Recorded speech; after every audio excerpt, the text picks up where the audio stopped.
your crew? This is my crew. Okay. These are the German students then. Can I just introduce you guys across the road? So I'm pointing to your flags. Okay. Hello. Hello. So we're against Brexit and this corrupt government. But it started with Brexit, but the whole thing is so much bigger. If you could take with the group leader to take a photo, is that okay? What's a group leader? Are you like a school or visiting? Yeah, students, students. Okay. Do you want to squeeze in so I can take a picture? Yeah, of all of you. Yeah. When did you come over? Were you here on Saturday? No, day before yesterday. Ah, right. Did you hear about the proms? What's to hear about it? Well, we flooded the place with EU flags, and they're very annoyed. EU flags to rule Britannia and amazing. That is genius. And it was trending on Twitter for 4 days.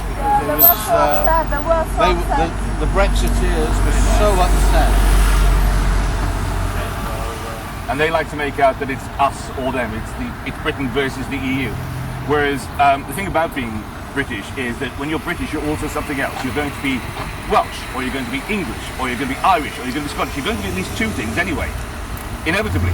And actually, an awful lot of us see ourselves as being three things. I'm Welsh, British, and European. And I have no problem with that. And most of us who are coming here are British, and we are English, Scottish, Welsh, Irish. Steve's Welsh like me, and we're European. We see no contradiction in this, but some of the Brexit types just can't get their heads around it. It's just something they cannot fathom.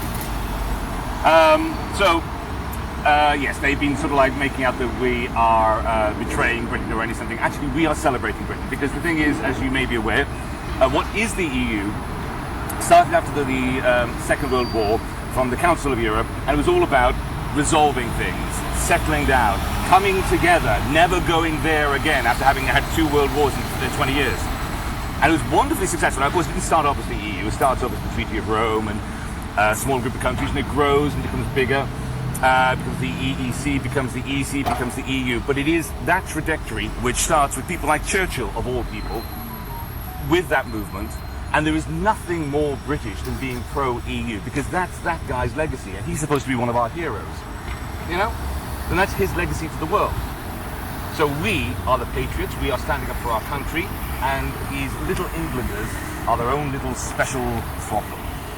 And they have, I grant you, without referendum, won a battle. They haven't won the war. We are now making a great thrust back. Was it 60% of people polled in the last year? Well, that also 60% of people who are polled now say they would rejoin. There was a poll over the weekend where 80% said they wanted a. And as a generational thing, Brexit has devastated the lives of people who couldn't even vote. How old are you guys now, roughly? 28, 19? Okay. So people who are 24 now, whose lives are affected by Brexit, they couldn't even vote because they would have been under 18 at the time.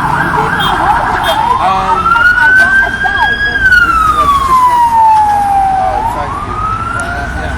So the older generation, many of them, over 1 million that voted for Brexit, the older are dead now. They're never going to, and there are no benefits to Brexit. It has actually unified the rest of Europe, in my opinion. Because other countries have talked about it, they soon shut up. Yeah. It's our great service to the EU that we've demonstrated it's a bloody stupid idea leaving it. That is our great contribution to the EU at the moment. Happy to have done that for you. Happy to have taken that bullet for you. Yeah. Wishing for a new government.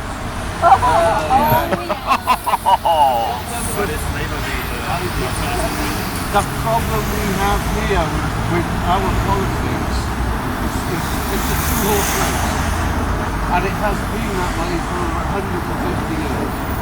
And in the 21st century, it only serves the politicians. It does not serve the country.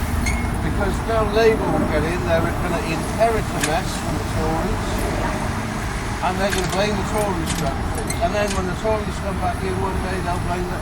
And it's just one undoing everything the other has done. And ultimately, we pay for that. what government says is like we need proportional representation. We need parties to work together. Some sort of compromise where everybody gets a bit of what they want. Nobody will get everything. It's like a German in the top. Yeah, hello. Okay. Can you guys see yourselves like forming such a new party? Under the current system, I'm not very good at lying, so I don't know how to do it. We would like to keep holding them to account. So encouraging. We encourage people, Well, obviously discourage people to stop the Tories. I didn't mean by that. We've got, unfortunately in the UK, they lied through their teeth for Brexit. They lied through their teeth. The whole world can see what a disaster Brexit is. And they're still telling us we are far better off. They're lying, and they lie day in, day out. We now have the most polluted beaches, rivers and waterways because this government, because we've left the EU, there's no one to police this government. We've got the EU to hold us to account if we have pollution problems. They would fine the various governments or various countries in the EU for polluting key areas. there's no one to check our standards. No. They can just do what they want and run riot, and you've seen it. It's all factors of our departments of politics. Yeah, I haven't got there's nothing. Yes, it is. So as it stands at the moment, I'm going to also almost every sector of the United Kingdom is declining and under attack. Our transport's falling apart, our NHS is falling apart, schools are crumbling. Every significant sector of the UK is in decline. see, the problem with our first past the post system is it encourages very short-term thinking. The great thing about the EU is it tended to think long-term. So you would have infrastructure developed. I mean, we come from Wales, where you will find these EU flags all over the place saying EU money was put into doing this. Now, what this lot said, the Brexiters said, is, well, we can put the money in, we'll just do that, cut out the middleman. But they don't, and the reason they don't is because they are always looking for the next vote, very, very short term. And the fact that in Wales is quite thinly populated, so there aren't a lot of votes in Wales. So Wales now gets totally left out of everything and isn't getting that infrastructure. Places like Cornwall, other places that are less well populated. The north-south divide. The north-south divide. So investment keeps going into the southeast, which has got everything. And that's the great irony about that, of course, is the southeast was slightly more likely to vote in favour of Remain. It was up in the north where there was an awful lot of dissatisfaction with what was going on. And they just had politicians blaming Europe for 20 years, so they believed it. Yeah, rather than blaming the actual politicians. Of course, then, we had a politician, Boris Johnson, as you're aware. He kind of appealed to the people up north. They thought he was a friend. You know, he came across as the character, the leader, the boy next door. In fact, they're not. Johnson was just out for himself.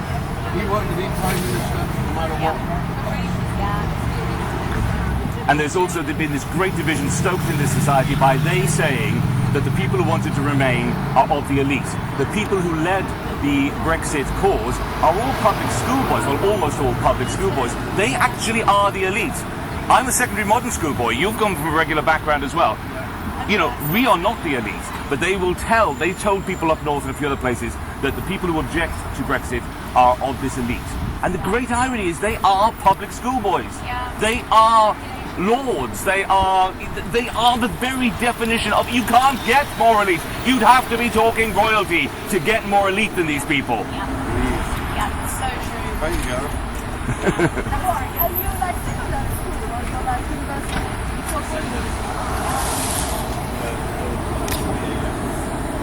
What is kind of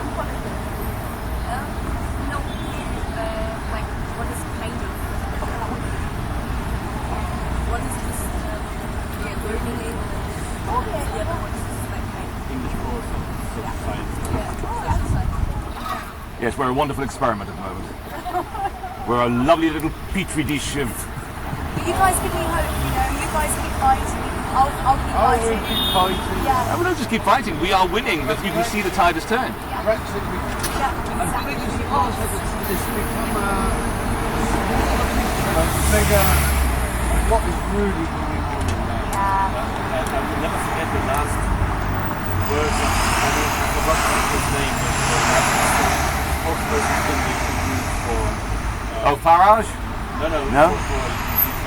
When he said leave the light on. Oh, I know you mean. I know you mean. Can't remember his name. I know you mean. Yes.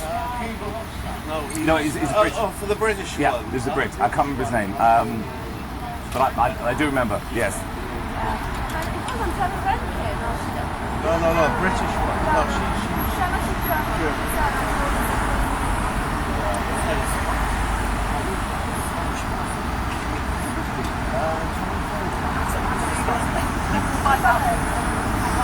But just so you know, in 10 days' time, there's a great big march in support of rejoining. It's going to come through London and it's going to be there. It's on Saturday the 23rd. We had, what, 50,000 last year? We are fully expecting to have many more than that this year. And they'll come down here and they're not going to ignore us. Yeah. We're not going to have it. Yeah, I was here for the People's Slow March in 2019. Million. Yeah, I was right in the middle of the square and they built, I had some tinsel and the routers wrapped around my head and stuck golden stars on it, and then I sat down the road and there was these massive TV screens and said we should do democracy to make this change for why. So, You know? yeah, when we had our big march, there were 1 million people. Our news hardly covered it. The leaflet had Farage marching down from somewhere up north, about 50 people. Yeah. It was on the news every day. Well, hold on. It was on the news every day until it fizzled out because they all gave up. Oh yeah, but 1 million march here, next to nothing on the news, 50 odd of them walking down on the news every day. It sums up our press. Yeah, it does, yeah. We'll have words for that. Yeah. Oh guys, thank you so much. Very much. Welcome. Thank you so, I really appreciate that. Thank you. Thank you. And remember, we will be back with you guys before you lot are very old. You know, you won't be long. We will be We back. will be back, yeah. Oh guys, thank you. We're winning. Come on. Right, cross the road. Get back. Okay, let's Enjoy London. see you next time. Stay strong. Cool, thank you.